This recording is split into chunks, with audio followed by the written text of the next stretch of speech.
उत्तर प्रदेश के शामली में भी जल भराव वाली मुसीबत की जड़ बारिश नहीं बल्कि प्रशासन की लापरवाही थी, जिसकी वजह से गुरुग्राम की तरह वहां भी पानी में डूबी हुई सड़कों पर लोग परेशान होते रहे और उन सड़कों पर करीब 3-4 फीट तक पानी भर गया। पानी के ओवरडोज से हैंडपंप डूबा दिखा। यहाँ सबसे ज्यादा परेशानी बाइक चलाने वालों को हुई। पानी में एंट्री मारते ही गाड़ियां बंद होती गई। पानी से गुजरते हुए इस नौजवान का स्कूटर बंद हो गया। अब वो करे तो क्या करे? आखिरी ऑप्शन यही था कि वो अपने स्कूटर को ढकेलता हुआ पानी से निकाले। उसने भी यही किया। गली के बाहर घुटनों तक पानी भर जाने के बाद लोग बड़ी मुश्किल से कहीं आना जाना कर पाए। आरोप है कि शामली की नगरपालिका की अनदेखी की वजह से ये नौबत आई है। हाईवे पर ड्राइवर की एक चूक कितनी खतरनाक हो सकती है, उसका एक वीडियो उत्तर प्रदेश के हापुड़ से आया है, जिसमें कार पलटियां खाती हुई दिखाई दी। ऐसा लग रहा था मानो किसी फिल्म का कोई स्टंट सीन चल रहा है।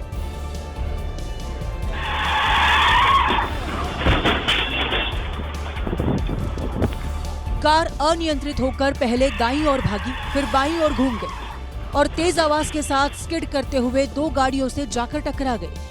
कार दिल्ली लखनऊ NH9 पर तेजी से दौड़ रही थी। ड्राइवर ने दूसरी लेन में चल रही गाड़ी को ओवरटेक कर तुरंत डिवाइडर वाले लेन में आने की कोशिश की, लेकिन उसी वक्त डिवाइडर के साथ वाली लेन में चल रही तीसरी गाड़ी सामने आ गई। ड्राइवर ने टक्कर होने से बचने के लिए कार को तेजी से बाईं ओर मोड़ दिया और इसी दौरान बैलेंस बिगड़ गया।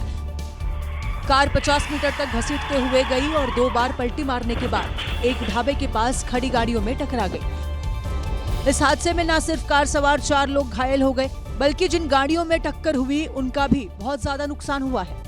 एक का नाम अब्दुल बता रहे हैं, एक का अरशद और लड़कियों का जो नाम है एक का रेनू, एक का डिम्पल। तो अभी तो उन्हें अस्पताल में भर्ती कराया गया। एयर इंडिया के एक और विमान में तकनीकी खराबी आ गई है। बड़ी खबर मिल रही है, जिस वजह से लंदन जाने वाली फ्लाइट ने दिल्ली एयरपोर्ट से उड़ान नहीं भरी। एयर इंडिया के मुताबिक यात्रियों को लंदन भेजने के लिए दूसरा विमान अब तैयार किया जा रहा है, लेकिन इस विमान में जो उड़ान भरने के लिए तैयार था, इसमें कोई तकनीकी खामी आई, कोई तकनीकी खराबी देखने को मिली, जिसकी वजह से इसकी उड़ान रोक दी गई। बड़ी खबर इस वक्त की एयर इंडिया का एक और विमान जिसमें तकनीकी खराबी की खबर।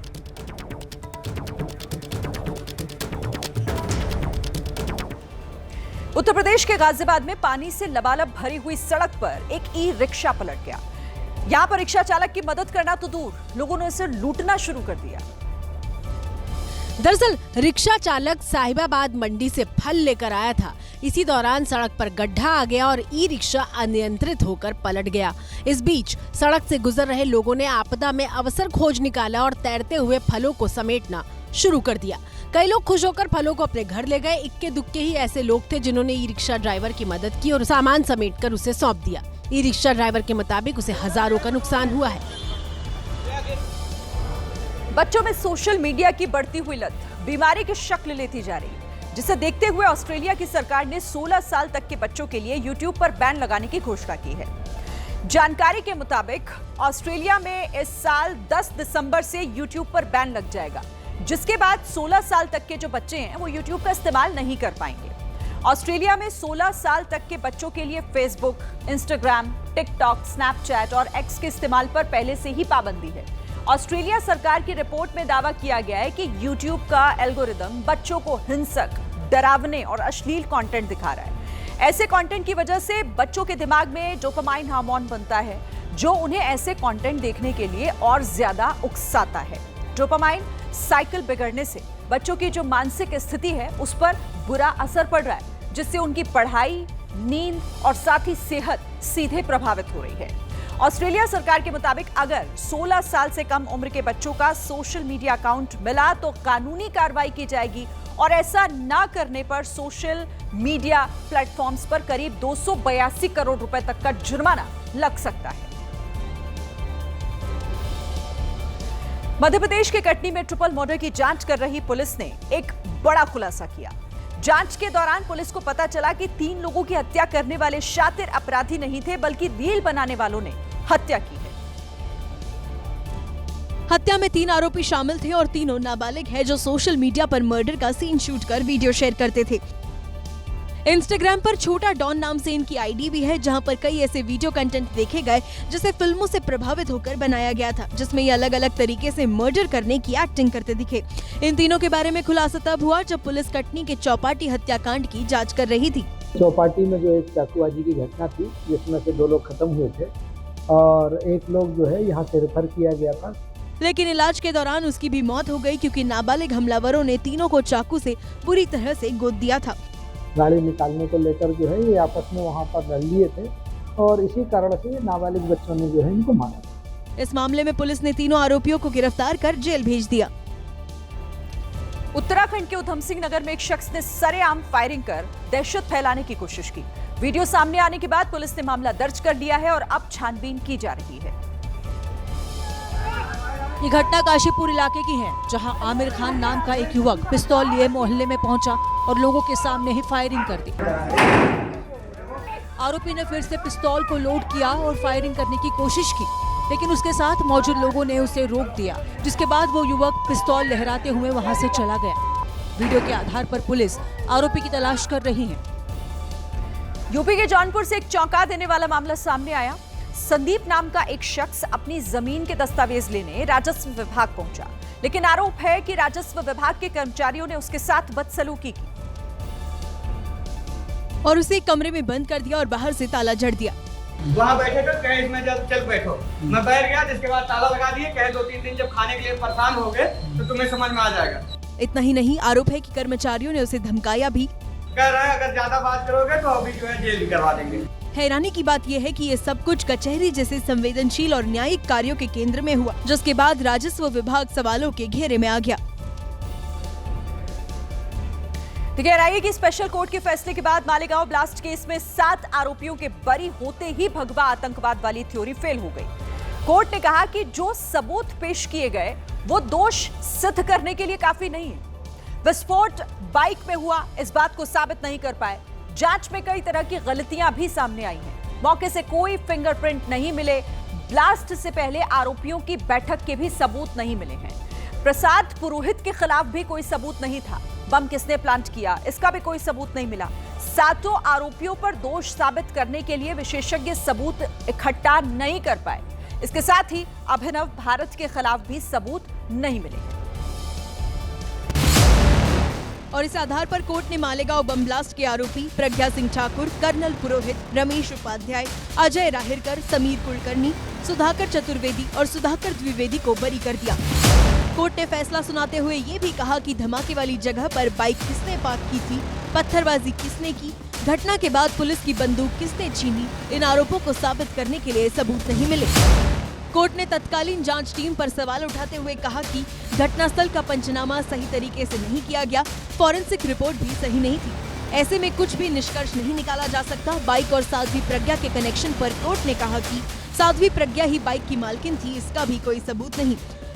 अभियोजन पक्ष साध्वी के खिलाफ आरोप साबित करने में नाकाम रहा। कोर्ट ने कहा कि इस मामले में यूएपीए लागू नहीं किया जा सकता क्योंकि आरोप बिना सोचे समझे लगाए गए थे। अभियोजन पक्ष ने बिना किसी साक्ष्य के मजबूत कहानी गढ़ी और सिर्फ शक के आधार पर कार्रवाई की गई। 17 साल पहले महाराष्ट्र में नासिक जिले के मालेगांव में 29 सितंबर 2008 को ब्लास्ट हुआ था। इस धमाके में 6 लोगों की जान चली गई थी। इसके अलावा 100 से ज्यादा लोग घायल हुए थे। ब्लास्ट उस वक्त किया गया जब लोग रमजान के दौरान नमाज पढ़ने के लिए जा रहे थे। अक्टूबर 2008 में महाराष्ट्र एटीएस ने जांच शुरू की। साध्वी प्रज्ञा और कर्नल पुरोहित सहित कई लोगों को गिरफ्तार किया गया। 2009 में मामले की जांच एनआईए को सौंप दी गई। 17 साल बाद जब इस मामले में फैसला आया तो बीजेपी के कई नेताओं ने ब्लास्ट के वक्त भगवा आतंकवाद का आरोप लगाने वाले कांग्रेस के नेताओं पर जमकर निशाना साधा और कहा कि हिंदू आतंकवाद का कलंक मिट गया। वो जो कलंक उन पर भगवा आतंक का था उससे मुक्त हो गए होंगे। गृह मंत्री जी की बात कल सच निकली कि हिंदू आतंकवादी नहीं हो सकता।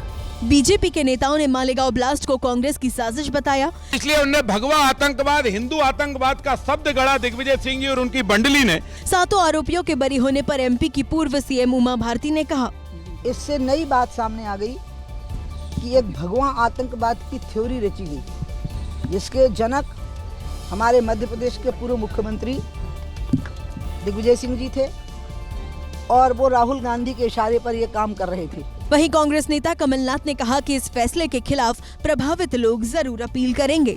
जो भी इससे प्रभावित है वो जरूर अपील करेंगे। बीजेपी कुछ भी कहे, अंत में कोर्ट का फैसला है और ये अपीलेबल है, इसका अपील जरूर करेंगे। उत्तर प्रदेश के बरेली से 2 सांड की लड़ाई का एक वीडियो सामने आया और इस लड़ाई में सांड तो सुरक्षित बच गए, लेकिन एक चाय वाले की दुकान पूरी उजड़ गई। दुकान के पास लगे सीसीटीवी फुटेज में नजर आया कि 2 सांड आपस में लड़ रहे थे। तभी चाय की दुकान लगाने वाला शख्स डंडा लेकर इनकी तरफ बढ़ा।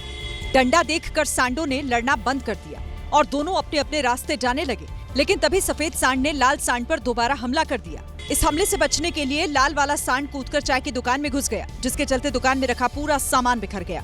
वीडियो में यह भी दिखाई दिया कि चाय की ठेली सांड की सींग में फंस गई और वो उसे लेकर भागता रहा। ये वीडियो बरेली के नवाबगंज से आया है।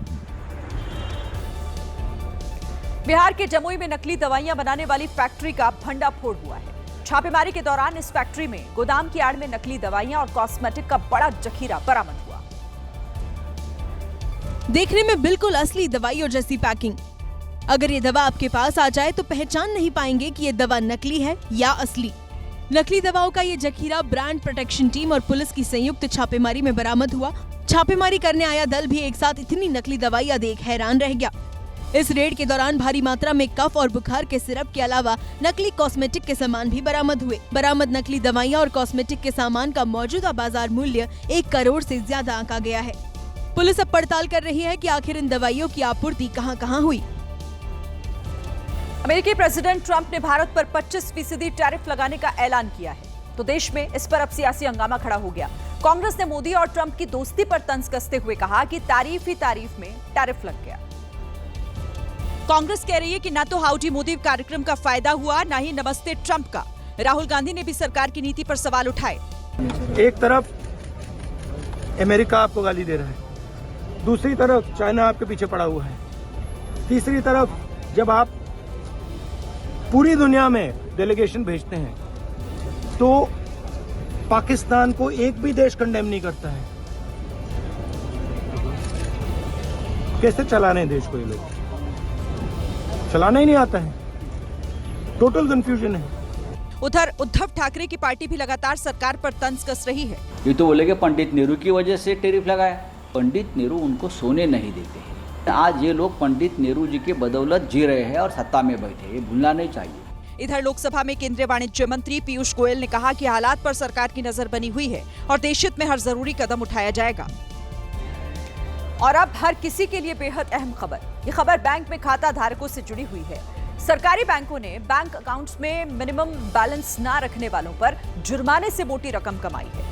देखिए, मिनिमम बैलेंस ना रखने पर 5 साल में बैंक ने करीब 9,000 करोड़ रुपए वसूले हैं। ये पैसे न्यूनतम औसत मासिक शेष यानी कि बैंक खातों में मिनिमम बैलेंस ना रखने के कारण ग्राहकों से वसूले गए हैं। इस वसूली में सबसे आगे इंडियन बैंक है, जिसने 1,828 करोड़ रुपए वसूले। वहीं पंजाब नेशनल बैंक ने 1,600 करोड़ रुपए से ज्यादा रुपए जुर्माने के जरिए कमाए हैं। जबकि बैंक ऑफ बड़ौदा की बात करें तो 1,531 करोड़ रुपए जुर्माने के तौर पर वसूल कर तीसरे नंबर पर जगह बनाई है। इसीलिए बैंक में अगर खाता है तो उसमें मिनिमम बैलेंस जरूर रखना चाहिए, ताकि जुर्माना देने से आप बचे रहें। उत्तर प्रदेश में सरकारी स्कूलों के विलय पर योगी सरकार का बड़ा फैसला आ गया है। वहीं विपक्ष लखनऊ से लेकर दिल्ली तक सरकार के इस फैसले का विरोध कर रहा है। विपक्ष का आरोप है कि दलित आदिवासियों को शिक्षा से दूर रखने की साजिश रची जा रही है। लेकिन उत्तर प्रदेश से गरीब, किसान, पिछड़े, आदिवासियों, दलितों के जो बच्चों की शिक्षा से वंचित किया जा रहा है, यह उत्तर प्रदेश का जनमानस स्वीकार नहीं करेगा। दरअसल सरकार के इस फैसले के मुताबिक अब 1 किलोमीटर से ज्यादा दूरी पर मौजूद कोई भी स्कूल अब मर्ज नहीं होगा। इसके अलावा जिन स्कूलों में छात्रों की संख्या 50 से ज्यादा है, उनका भी विलय नहीं किया जाएगा। प्री प्राइमरी में 30 छात्रों पर एक शिक्षक और अपर प्राइमरी में 35 छात्रों पर एक शिक्षक के मानक को फॉलो करते हुए पेयरिंग व्यवस्था लागू की गई है। उत्तर प्रदेश कोई पहला प्रदेश नहीं है जो इस पेयरिंग की प्रक्रिया के साथ में आगे बढ़ रहा है। पूर्व में भी कई प्रदेशों में इसको मेंशन किया गया है। सरकार ने यह भी साफ कर दिया है कि पेयरिंग से शिक्षकों की नौकरी पर कोई खतरा नहीं होगा।